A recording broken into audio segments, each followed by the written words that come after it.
May tanong sa akin, alam mo na mangyayari sa'yo kapag hindi ka nagbayad ngayon. Tandaan mo, nilagay mo exact address mo. Huwag mo nang hintayin na ipasug ko pa yung tinitirhan mo at madamay ang pamilya mo. Hihintayin ko bayad mo ngayong araw lamang. Kapag hindi ka nagbayad, pasensyahan tayo. Walang nakukulong sa utang, pero madami ang namatay. Tandaan mo yan. Nakakainis ho, no, itong mensahe na to. Pero bago ho natin sasagutin, ibitahan ko ho muna sana kayo. Napakisuportahan po sana ang aking mga social media accounts sa YouTube, Facebook, and TikTok. Talagang yamot na yamot ho ako. Binabasa ko yung mensahe. Actually, sa pangalawa pa lang na na tanong, napansin ko na kagad, kaya nakuha yung attention ko. No, pasensya na ho pala at medyo ginabi tayo dahil napakarami ho namin ginawa ngayon. Okay po? Aalamin ho natin dito sa video na to kung may katotohanan ba yung pinagsasabi nitong sa mensahe nito. No, pero bago ho yan, disclaimer po muna. Hindi po ako abogado, ako po yung maniningil. Lahat po na sinasabi natin sa ating mga video is based on my experience at syempre po sa ating pong pagsasaliksik at pagtatanong sa ating mga kaibigang abogado. At isa pa po, hindi ko po kinukonsente ang hindi pagbabayad ng utang dahil ang utang ay obligasyon na kailangan po natin bayaran. Ang hindi po ako pabor ay dun sa maling pamamaraan ng pautang at maling pamamaraan ng paniningil. Sagutin po natin yung nakakabwisit, no, na katanungan na to. Bisit ako kasi pagbabantaho Tapos gagawa pa ng krimen, arson. Di ho ba? Sige ho, sagutin natin. Sabi, alam mo na mangyayari sa'yo kapag hindi ka nagbayad ngayon. Tandaan mo, nilagay mo ang exact address mo. Huwag mo nang hintayin na ipunog ko pa yung tinitirhan mo at madadamay ang pamilya mo. Nakita nyo kawalang yan? Di ba? Makapaningil lang kuno. Gagawin lahat. Di ba? Hindi naman dapat ganun. Kailangan pa bang humantong sa krimen? Una, pagbabanta na kaagad, di ba? Pangalawa, may krimen na gagawin to, arson to Idadamay pa pamilya mo. Kahit sino makabasa niyan, makukulta utak. Di ba? Talagang matataranta. Sira ulo. Samantalang alam mo naman pala yung bahay. Di puntahan mo at kausapin ng maayos. Di ba? Actually, hindi nyo kailangan dumaan sa mga ganitong klase ng paniningil ko ninyo Yung pananakot, pangharas. Hindi, ba't may nagbabayad ba sa inyo? Sige nga.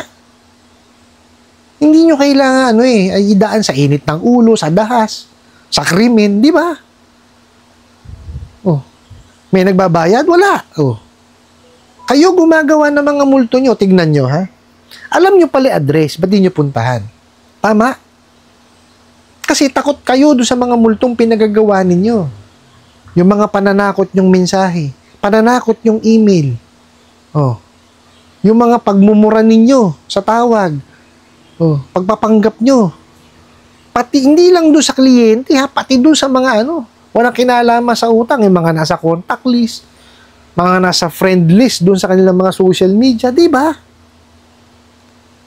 Ano ginagawa nyo? Mag-hire kayo ng third-party collection agency. Di ba? Para maningil in behalf sa inyo. Kasi kayo, hindi nyo magawa dahil tinatakot nyo yung mga kliyente ninyo. Ngayon, takot kayo doon sa multong ginawa ninyo. Mga siraulo kayo. Di ba?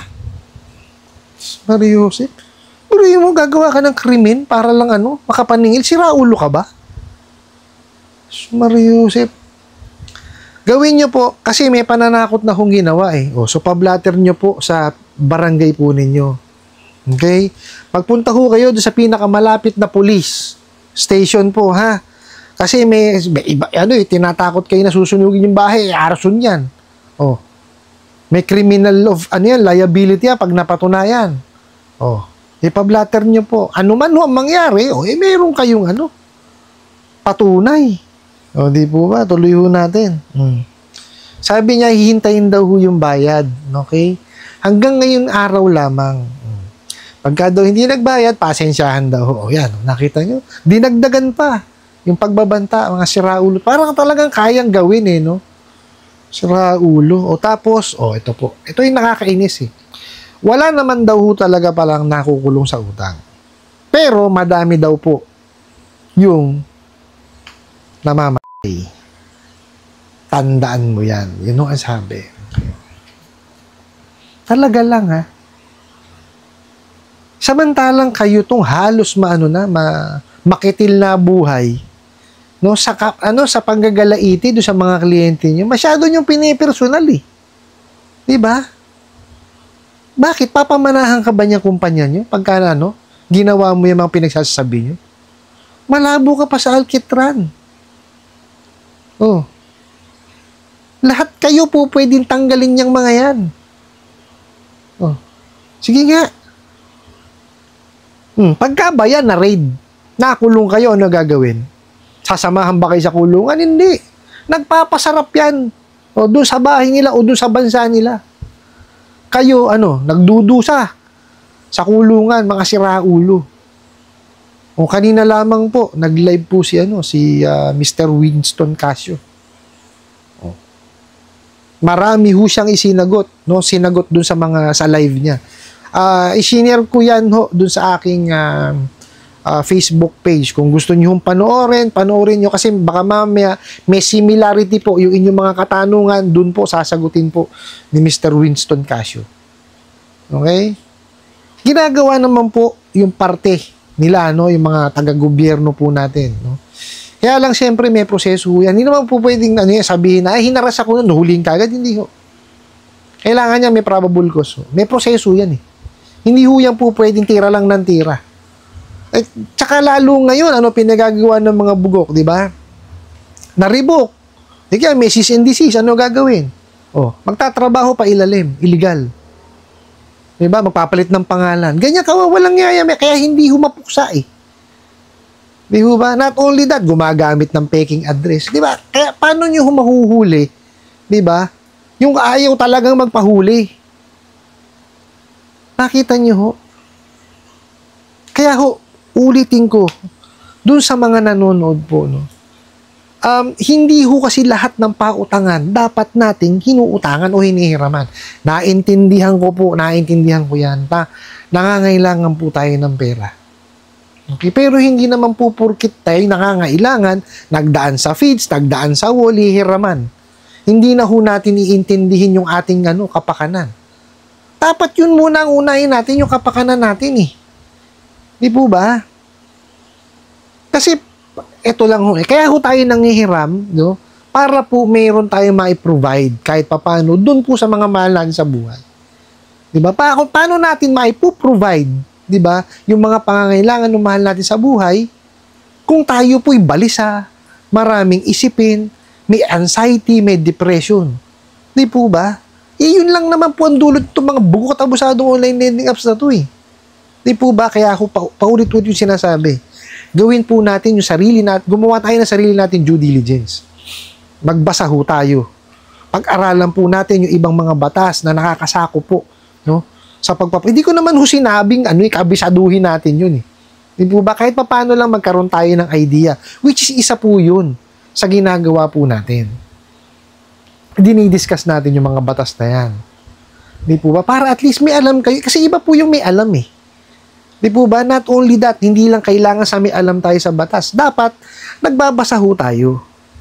Di po ba? Yung mga comments, mga reviews, napapanood naman na po sa social media. And not only that, nasa mainstream media na ho rin yan. Actually, sa Sabado po yata, sa Eyewitness, meron ho yatang i-feature, no? Tungkol po sa mga online lending apps. So, abangan nyo na lang po, i-check nyo na lang kasi hindi ko masyado alam yung detalye. Pero alam ko meron po, no? Sabado ho ba yun or linggo? Hindi ko maano kasi hindi naman ako panood ng TV eh. Pero most probably yun, aabangan ko ho yun, no? Yun ho, no, ang gawin natin, no? Gumawa tayo ng sarili natin due diligence. Now, dito, kagaya ho niyan, pinagbantaan kayo, ulitin ko. Pumunta ho kayo sa barangay, mag-blatter kayo. Pinakamalapit po na police station, magpa-blatter kayo. At least meron kayong hawak kung ano man po mangyari, may proof kayo. And not only that, andyan po ang SEC, NPC, PAOK, PNP, NBI, at Department of Justice. Okay? Sa Pasay po, meron ng one-stop shop. Meaning, pagpunta nyo ho doon, lahat ho nung nakakasako po sa pagpapautang, yung mga sangayan ng gobyerno, nandun po sila. Sabay-sabay nyo na po siyang po pwede i-complain. Isang complain na lang yun, hindi na ako kayo papunta-punta sa iba-ibang lugar. Pagpunta nyo sa Pasay. Andun ho ang PAOK, andun ang SEC, ang NPC, PNP, NBI, nandun po silang lahat. No? Ano po yan, i-interviewin na kayo. So, dalhin nyo na po lahat ng inyong mga pruweba or proof. Yung mga screenshots. Importante ho yan. The more, the merrier po yan. Oh, idiin nyo ng idiin. No? Huwag na ho, kumbaga, gawan ho natin ng sariling aksyon. Kasi kung iaasa ho natin sa ibang tao, I don't think na magiging prosperous yan eh.